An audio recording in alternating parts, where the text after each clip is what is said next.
Ayun, good afternoon mga ka-Forester friends and members. Welcome po sa panibago nating vlog ngayong hapon. So, yung pag-uusapan po natin ngayong hapon is yung mga different species ng Haworthia dito po sa aking maliit na greenhouse. So, madami pong klase ng Haworthia. Mayroon pong mga common, mayroon pong mga rare, tsaka semi-rare. Pero yung pag-uusapan natin ngayon is more on Haworthia na dito po makikita sa aking maliit na greenhouse. So, yan yung greenhouse natin. Ayun yung may nabubong na plastic. So, andyan yung mga pili nating mga collection na manggilan-ngilan na naiwan nung bagyo, kasi sa kalaman po ng lahat is nasira po yung greenhouse natin nung bagyong Odette dito po sa lugar namin. So, nalanta yung iba, nawala yung iba, nag-say goodbye. So, ito na yung mga naiwan. Pero ngayong hapon is magpo-focus pa tayo sa mga naiwang Haworthia dito. So, isa-isahin natin. Ito yung una is isang klase ng Haworthia. Ayan, anong Haworthia ito? May pangalan naman. So, kunin natin. So, Haworthia fasciata. So, ayan, yung Haworthia fasciata. Yung edad nito guys is, sa hindi ako magkakamali or makakalimot, nasa 3 years na siya. Yung itong nasapat na to, nasa 3 years na ito. So, marami na siyang suckers, marami na siyang baby, tsaka pwede na siya sanang propagate. Pero kasi collection naman siya, hindi natin binibenta. Kasi meron naman tayong mga collections na binibenta pag na-propagate na. Pero ito hindi natin i-propagate kasi naging mother plant siya ng mga ilan nating naibenta na dati. Kasi nagbibenta din tayo sa mga mall noon. Pero ngayon na-stop na natin kasi medyo naging mahal yung renta. So, yung kikitain mo, tamang-tama lang sa renta doon sa pwesto sa mall. Kaya wala na, na-stop na natin. Mga naiwan to sa mga naibenta natin at naiwan ng bagyong Odette nung nakaraang lumusob siya dito sa lugar namin. So, yun nga. Ito is Haworthia fasciata. So, ibalik natin to kasi minsan nalilito ako. Ayan. So, may mga mangilang-ngilang babies na siya. 1, 2, 3, 4, 5. So, pwede na sana.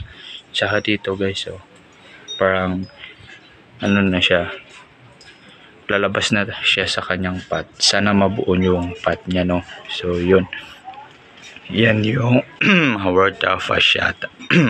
Una nating Haworthia sa na collection na inalagaan dito. Pero maliban dyan, meron namang mga pot na available na hindi mother plant. Ayan, Haworthia fasciata din yan. Yan. Doon din yung galing sa kinuha natin. Next na Haworthia natin. Ayan, mga Haworthia yan sila. Ito Haworthia. Next is yung Haworthia zebra. Asa, ayun. Sobrang ganda ng Haworthia zebra guys. Tingnan nyo, may kulay puti. Diba? Sobrang ganda niya. Itong pot na to is almost 5 years na siya. Tingnan nyo, madami na siyang babies kasi ilang taon na. 5 years na siya. Nung nagsimula ako, isa lang yan. Pero kalaunan dumami ng dumami hanggang nakapropagate tayo. So ayan, ito yung napropagate natin. Kinuha din natin dyan. Ito parang mas maganda siya tingnan yung kanyang mga leaves kasi single lang siya. Ayan. Kung titingnan nyo, mas maganda itong dalawa kaysa dito. Pero ito kasi is matagal na to, mga 5 years na. So dyan galing yung lahat ng naipropagate at naibenta natin. Yan, Haworthia zebra. So yung objective kasi natin is mapuno niya yung pot kasi yung pot is malaki yan. Pero hindi yan mataas, mababaw lang. Naka-clay pot siya. So 5 years na yan. itong years na to is magsi 6 years na siya. Sana hindi siya abot ng 7 years at mapuno yan. Pero may kinukuha tayo dyan. Ito, dyan yan galing. Ito, zebra din to. Haworthia zebra din to. So, sobrang ganda niya din. Kung titingnan nyo, maganda din tingnan. Yan, Haworthia zebra. Meron din dito. Ayan, doon din yan kinuha sa kanyang mother plant. Naging dalawa na siya. So, kung makikita nyo, parang magkapareho din sila ng laki. Ayan, sobrang ganda niya din. That's Haworthia zebra. Dito yan lahat galing. Yan. Kasi nung nagko-collect ako, isang ano lang yan, isang plant. Pero sa kalaunan kasi, pag yung mga plants ay inaalagaan natin, is dadami talaga sila. So, kaya nagkaroon tayo ng marami at naibenta na din yun natin yung iba. Kasi nga, sabi ko nga dati, tayo nagbibenta sa mga malls at kung saan saang activity na organic farming, kung saan tayo ini-invite. Tsaka may page din kami guys, may page din ako dati at hanggang ngayon andyan pa din yung page, nag-update din tayo doon, yung Art Roy Garden, yung pangalan ng page natin online. So kung may time kayo, pwede kayong magbisita doon para matingnan nyo yung mga available plants. Pero ngayon hindi tayo nagbibenta, nag-stop kasi tayo kasi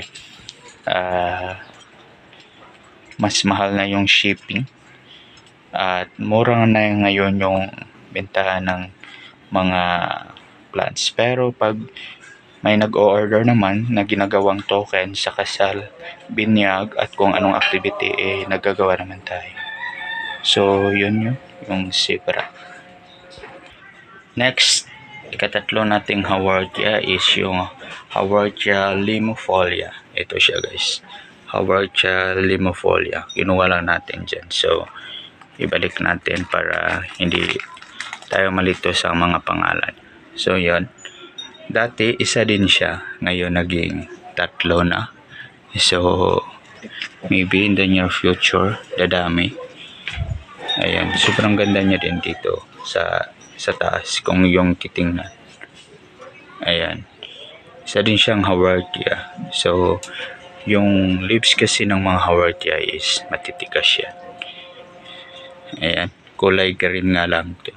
Pero kung tingnan nyo yung vein, yung dahon niya, ang ganda ng ang ganda ng pagkagawa. O tingnan nyo sa malapitan, sobrang ganda niya, di ba? So Haworthia din. Ano pa? So ikatatlo, ito is Haworthia din ito guys. Yan, may baby siya. Pero nakalimutan ko talaga yung pangalan niya. Ayan, Haworthia din ito. Nakalimutan ko lang talaga yung pangalan. Sobrang ganda niya din. Ayan. Sobrang ganda niya din. Haworthia din siya. Ayun is aloe na yan. Later on, i-discuss din natin yan, yung mga aloe. Pero ngayon is focus tayo sa Haworthia. Ito is Haworthia limifolia. Ito naman is Haworthia zebra. Ito is Haworthia fasciata, o diba? Ayan, gumagamit tayo guys ng scientific name kasi maraming local name na lumalabas. So para ma-distinguish yung isang halaman is kailangan ng official common name or official scientific name para may distinction yung mga halaman, kasi yung mga halaman is magkakatulad yung mga pangalan nila, di ba? So ito din, galing din yan doon. Ito, sa Haworthia fasciata din ito guys. Ayan, may tatlo na din siya. Ito is aloe Thai variegation to guys. Yellow yan, yellow. Ayan, itong summer is titingkad yung mga kulay nila kasi yung mga cactus, succulents, Haworthias is lumalabas yung totoong kulay nila pag summer kasi sobrang mainit. So tsaka dito hindi naman siya lalong mainit kasi sinabi ko nga may ano man siya. Ayan, may nilagay tayong plastic. So balik tayo dito. Ayun, yung next na variety natin na haworthia is haworthia coarchata. Ewan, ano pag-pronounce nun. Ayan siya. So, may puti din siya, guys. Ayan. Itong dalawang to is mga ilang months lang yan na propagate natin. Pero yung pinaka-mother plant niya, ito siya, guys. Slow growing kasi sila. Itong variety ng haworthia na slow grower, ibig sabihin nun is hindi sila nag ano nga, slow grower. Matagal sila lumaki. Ayan, tingnan nyo, maliit yung pot, sobrang liit ng pot, pero yung ano niya, yung halaman niya talaga is maliit din kasi matagal sila dumami tsaka lumaki. Ito, mga 3 taon na to sa akin ito. Yung dalawa, kasi ano yan, dapat sila dyan 5. Yung dalawa kinuha ko para naman mayroon akong bagong propagation. So yung dalawa na yan is bago nating propagation yan, mga months pa lang.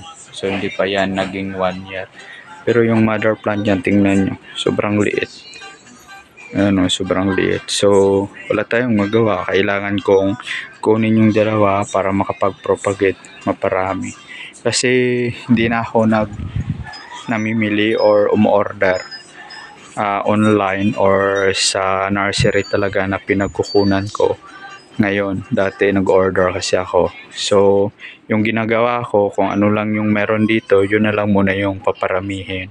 At yun yung inalagaan dito. Kasi wala na talaga akong time mag-alaga sa kanila. Minsan nga, siguro yung mga halaman natin is may mga isip din. Pag hindi mo sila maalagaan, magsasabi din silang, I love you but goodbye.